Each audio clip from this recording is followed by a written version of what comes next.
नमस्ते, जय धन्वंतरी। आयुर्वेद में दिनचर्या का, ऋतुचर्या का, रात्रिचर्या का विस्तृत वर्णन दिया गया है। हम उसके ऊपर शोध कार्य कर रहे हैं, कुछ ग्रंथों में से जानने का प्रयत्न कर रहे हैं। पूज्य गुरुवर्य ने भी इसके ऊपर बहुत कार्य किया है। तो सबसे जो यूनिक बात है, आयुर्वेद की एक विशेषता है, वो है रसायन प्रयोग। ऋतुचर्या में अलग अलग ऋतुओं का वर्णन है। उसमें मुख्यतः से ऋतुओं को दो विभाग में बांटा गया है।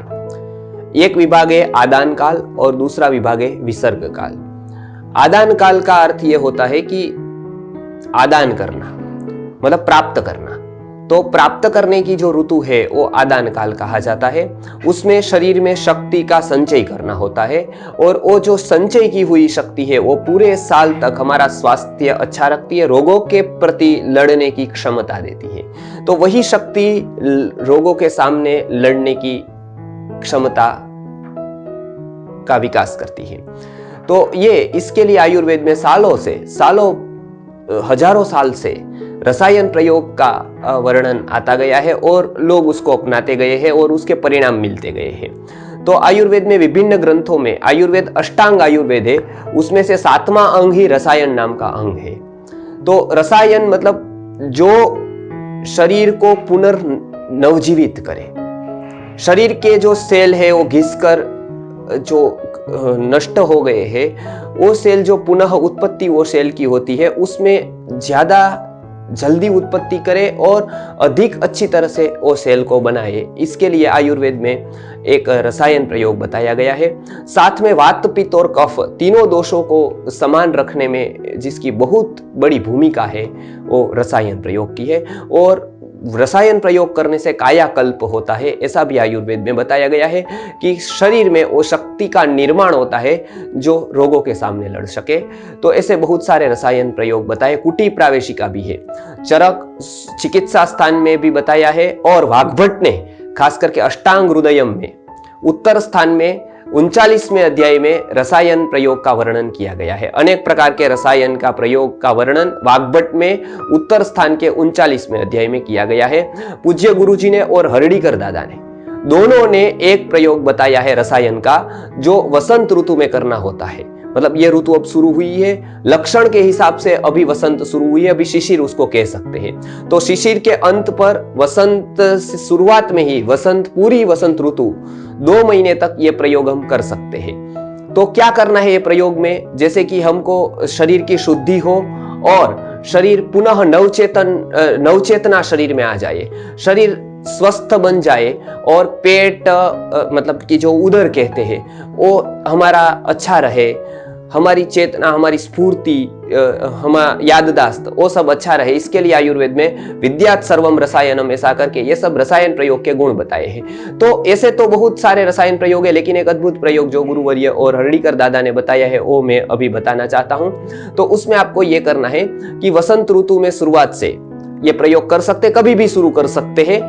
ठंड की मौसम में ये प्रयोग करना है, माने अभी शुरू कर सकते हैं और जब तक वो ठंड रहती है तब तक उसको 3-3 दिन के अंतर पर कर सकते हैं। जैसे कि गर्मी हो जाए तो उसको छोड़ सकते हैं। तो 3-3 दिन या 7-7 दिन के अंतर पर यह प्रयोग करना है। तो यह प्रयोग मैं बता देता हूं। तो उसमें 500 ग्राम मूंग लेने हैं, आधा किलो मूंग।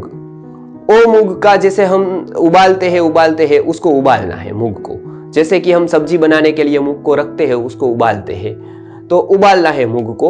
अब मूंग पूरी तरह से उबल जाए, उसके बाद उसमें दाड़िम के एक मुट्ठी, मतलब कि एक इतना 4-5 चम्मच जितने दाने दाड़िम के डालने हैं। लेकिन ये बात याद रखें, मूंग को उबालना है और कोई भी पात्र में आप उबाल सकते हैं। मिट्टी के पात्र में हो या तो फिर कोई भी पात्र हो, स्टील का पात्र हो, या फिर अच्छा है कि कलाई किया हुआ ये दूसरा पात्र हो, कोई भी, तो कांसे का पात्र हो कलाई किया हुआ, तो इसमें आप उबाल सकते हैं मूंग को।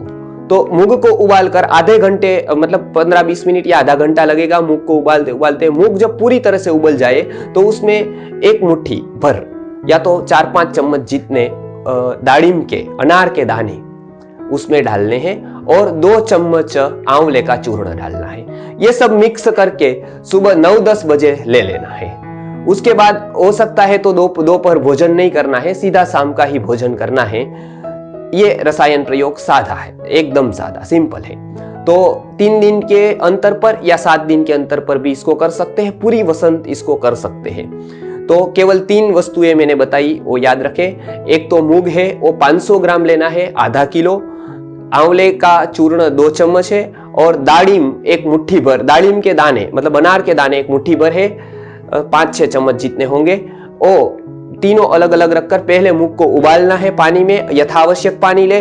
मूंग को उबालकर उसके बाद उसमें दाड़िम के दाने डालकर, उसके बाद आंवले का चूर्ण 2 चम्मच डालकर उसको मिक्स करके फिर जितना खा सकते हैं वही भोजन के स्थान पर खाना है आपको। 9-10 बजे सुबह खा सकते हैं, 10:30 बजे भी खा सकते हैं, सूर्योदय के बाद खाना है, कभी भी खा सकते हैं। दोपहर के भोजन न ले, बहुत फायदा करेगा। लेना पड़े तो चावल ही ले केवल, और शाम को अपना जो भोजन कर रहे हैं वो करे। तो ये प्रयोग करने से उदर के रोग, ये प्रयोग करने से शिरो रोग, ये प्रयोग करने से स्फूर्ति का यदि किसी को अभाव है तो वो दूर होता है, और शरीर में नव चेतना का संचार होता है। तो ये प्रयोग, रसायन प्रयोग आयुर्वेद का एक अद्भुत प्रयोग है, और ये बताया है। तो हमारे गुरुवर्य ये प्रयोग हमेशा बताते थे। तो आप सबकी जानकारी के लिए ये रसायन प्रयोग रखा है, और सारे रसायन प्रयोग है उसकी बात हम आगे करेंगे। धन्यवाद। जय धन्यवाद।